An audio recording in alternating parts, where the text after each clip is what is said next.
everyone, welcome back to Marie's Kitchen. I'm so glad you're here. If you're making pies this holiday season, you're not going to want to miss this one. Today I'm sharing my top 10 tools for making pies. Let's get started.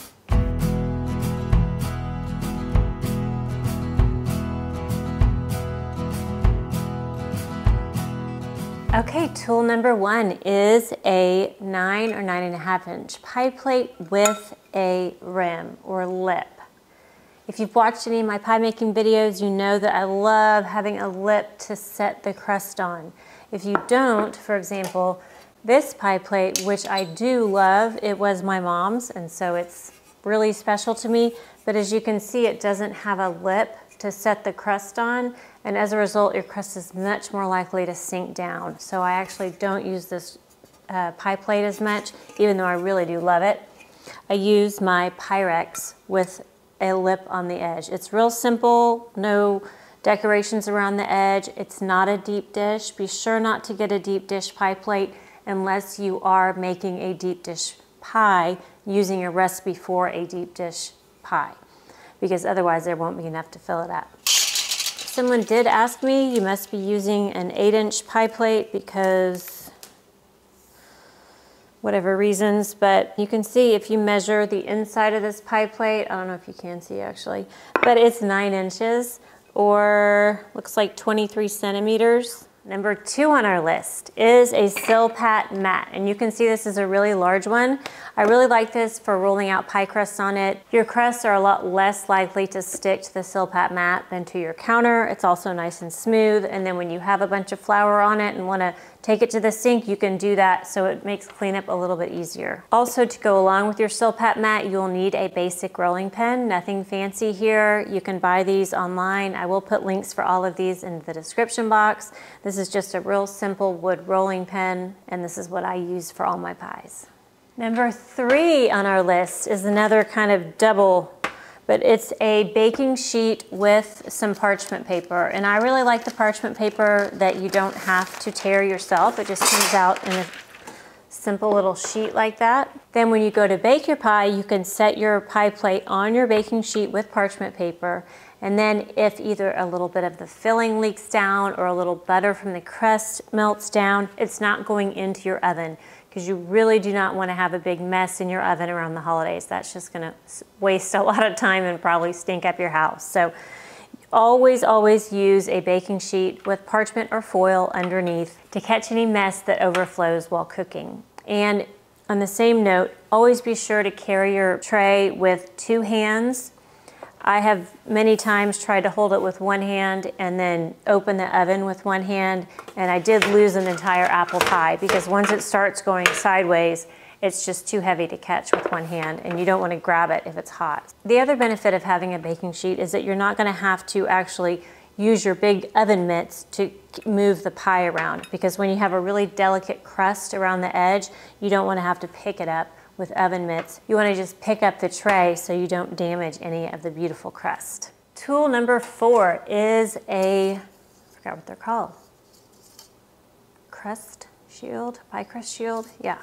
And number 4 is a Pie Crust Shield.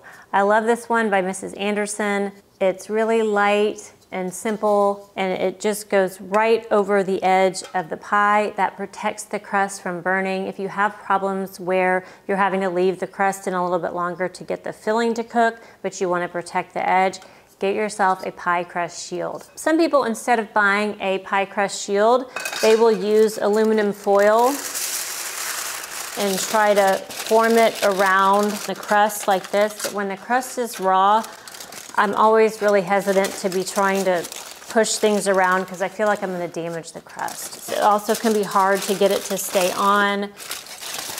I just don't like that method. Plus, you think you're saving money, foil does cost money, so my preference would just be to buy a Pie Crust Shield. I do get the bigger size. There's 2 sizes. The bigger one I think is like 10 inches, and 10 inches fits around when I make a big edge, it fits around that. So you do want to get the bigger 10-inch pie shield rather than the smaller, which I think is 8 or maybe 9-inch. That's going to be too small because 9-inch is just the middle. You want to be able to go all the way around the edge, so get the bigger one. As another option, if you don't want to use foil, you don't want to buy Pie Crust Shield. This is the other way that I've come up with to make a shield for your pie. All you do is take a large sheet of tin foil, lay that down on top of the pie. You can press, if you press gently to shape this inner circle of your pie crust, then you can fold that in half and cut out a circle here.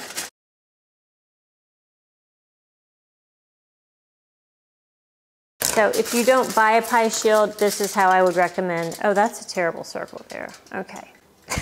But it still works, look at that. So that'll protect your crust as well. But again, it is a little bit harder to keep in place than just using one of these guys. What number are we on? Oh, number 5 is a set of strainers. The small one you might use for straining an egg, for doing an egg wash. The larger one you might use if you're making a cool custard pie. Sometimes you might want to strain the pudding if it gets lumpy, if there's any grit or anything, you want to strain it. So a strainer set is good to have around when you're making pies. Number 6 on the pie tool list is a pastry brush. And I love this really small one. You'll just dip it in the egg wash, brush it around the edge, dip it in the egg wash. You can brush it on lattice. It'll be all golden and beautiful, especially if you dust it with a little sugar. It's just such a lovely finish. So I really do like an egg wash and a brush to do that. Next on my list, number 8, is a pie server. I really do love this really nice thin one. It goes right under even kind of narrow pieces of pie. It's beautiful. I don't have to polish it, so the upkeep is really easy. And it just looks really nice on your table. You do want to have a pie server. It is hard to get like a full-size spatula underneath a piece of pie or a knife. So this is really essential. A few others. While I was looking for this one, I found all my others. Of course, I found all these before I found the one that I wanted. So this one's fine. I can't get the sticker off of it, so that's definitely not as pretty. These two, I really don't find this useful at all, this knife edge here. This one's very pretty and similar to this. This one's pretty. It's kind of an antiqued looking thing. I bet you could find some really neat pie servers in an antique store. And the last 3 things on my list I think are my favorite most important tools. One is if you're traveling with a pie, this is a pie carrier. I'm not sure if you knew these existed, but they're made by Pyrex, and it's a really simple 2-piece thing. You just set your pie right in the middle, and then it fits on over the top. The plate stays in place. You can even put a dish rag or a pot holder underneath if your pie is still a little bit warm.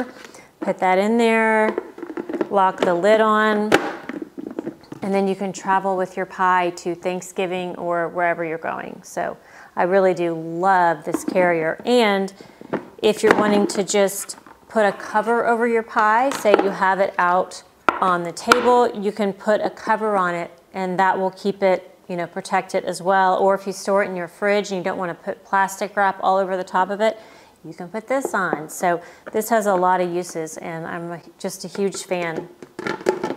Do any of y'all have one of these? Let me know in the comments. I would love to hear. I just think they're so cool. Really, because I remember the number of times that I've tried to carry a pie and I'm like, gotta find a box and then have to put in a bunch of dish rags so it won't move, and then who's gonna hold the box? So that pie carrier really is genius. Next up, I think we might be on number 8. I'm not sure. Are you surprised that I lost count? Not if you've been watching my show for a while.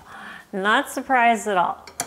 The next number is this apple core peeler slicer. Apple core peeler slicer. That's really hard to say. What you do is you put the apple on like that, and you may have seen some of these that have a suction to the counter.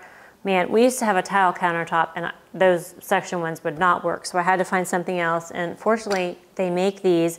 They're hard to find, I will tell you that. I've looked at a lot of places and they're unavailable online, but I did find at least 2 websites that carry them right now. So I'll put those below in the description box. And if you want one of these, I would go immediately and get one. I don't get any benefit from it. These websites don't know about me. So it's no benefit to me, but I think you should get one of these quick if you want one, because they're hard to find.